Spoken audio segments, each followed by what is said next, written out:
The FX3 has been sold out everywhere, and I'm glad they're sold out so I don't end up impulse buying one, except Best Buy had some in stock.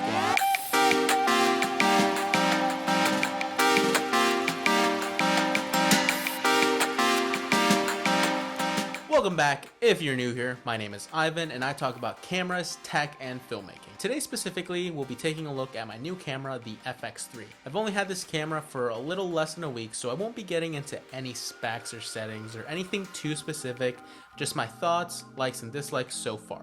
Kicking it off with things I like. Number 1, the dual native ISO. I'm excited to have a camera that does really well in low light, especially because my studio is on the darker side. I didn't really think it through when I was choosing my all black theme, so I'm slowly adding some pops of color, and I'll probably end up painting the wall, but for now, if I need to, I can set this camera to the dual native ISO of 12,800 when using S-Log3, and almost seems like I'm not losing any quality, which is pretty crazy. Not only does it help in my studio, but I also know that I have the option of recording outside in low light situations, and the FX3 low light performance was also one of the deciding factors in getting the 24-105 f4 instead of the 24-70 2.8. I may make a video on that one, so definitely stay tuned. Number 2, the ability to shoot S-Log. I had the A7C and it's limited to 8-bit, so S-Log3 wasn't the greatest option for it, and now the FX3 can shoot up to 10-bit, making it a more capable camera to handle the S-Log3 picture profile. One of my main goals is to really improve my color correcting and color grading, and I think having this footage with S-Log3 is going to help me get the best picture, especially with the dynamic range. I know YouTube compression is a little weird, so you might not even be able to tell in my videos, but eventually, once I start client work, I'm sure there'll be a difference there. Number 3, the audio handle. Now this one is actually on both my good and bad list. The reason I like it is because I recently picked up the Scarlett Solo preamp, which is going to be returned now since I have this audio handle. With all my talking head video, I've been using the Rode Pod mic plugged into a cloud lifter, which then went into the Scarlett preamp, which was then externally recorded into my MacBook Pro. Now, it wasn't a huge deal to set that up or even merge the audio and video, but now being able to plug it straight into the handle, it'll save me a few steps and hopefully there'll be less room for error. And the convenience of having my audio merged already with my video is great. I haven't gotten the chance to play around with it too much, but it seems to have some pretty good options. Number 4, the look and feel. Probably the least important thing about this camera, but this is such a good looking camera. It looks clean, it looks minimal, and it looks professional.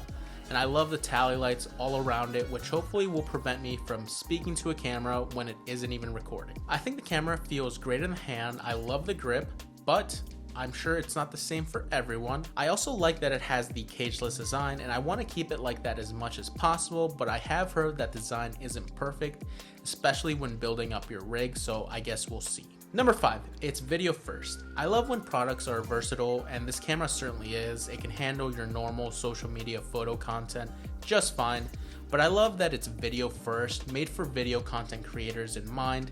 And in regards to design, the buttons are for video settings. The layout seems to be for video creators.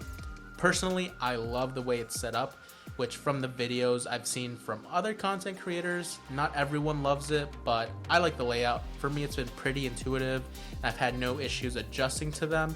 And since it's a video first camera, again, it has the tail lights all around it, which is really nice. Now, of course, this camera isn't perfect as much as I wanted it to be, and for the price it should have been, but here are just a few nitpicky items on things I don't really like about this camera. Number 1, the viewfinder. I'm torn on this one because I want one and I've caught myself looking for it a few times, but also I like the design of this camera so much that I'm okay with it being gone. I'm sure I'll get used to it, and when I really think about it, I rarely used it, but it's just hard to lose something that I've always had on all my cameras. Number 2, the on and off switch. Now this one is just me, a personal wish because I'm kind of careless, but I wish there was a little light that indicated that this camera was either on or off. With the amount of tally lights that they have on this camera, it would have been nice if they just added one light to just let you know it's on or off. Number 3, no ND filters. This is definitely my biggest complaint about this camera. The fact that it doesn't have ND filters. This is supposed to be a cinema camera, so they should have found a way to get it done.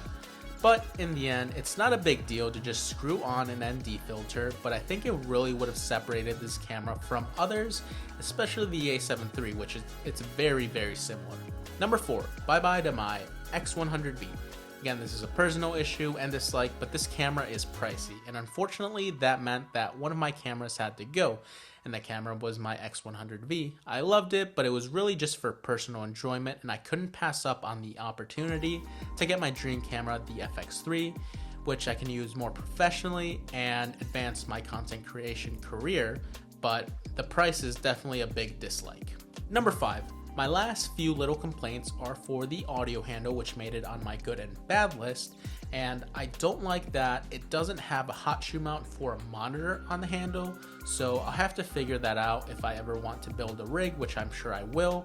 And also, I don't have a shotgun mic yet, but apparently it only holds Sony mics. Those are the only ones that fit in there, so that's a little bit annoying, but I'm sure I'll figure it out and we'll let future Ivan worry about that. Let me know your thoughts on this camera in the comments down below. Also, stay tuned for my one wheel video, which will all be shot on the FX3. I'm super excited. And also, if you like the video, consider hitting the like and subscribe button for more videos on this camera and other gear. I appreciate you, and I'll see you in the next one.